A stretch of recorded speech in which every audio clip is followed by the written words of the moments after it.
সেই লোকদের দেখো যাদের ভাগ্য তোমার চেয়ে খারাপ।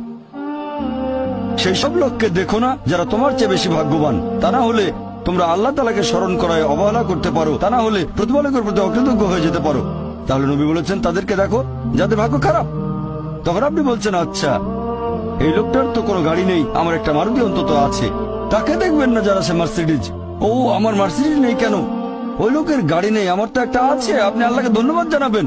যখন মার্সিডিজ গাড়ির মালিকের সাথে নিজেকে তুলনা করবেন, ও আমার কেন মার্সিডিজ গাড়ি দিলেন না, তাদেরকে দেখবেন যাদের ভাগ্য খারাপ।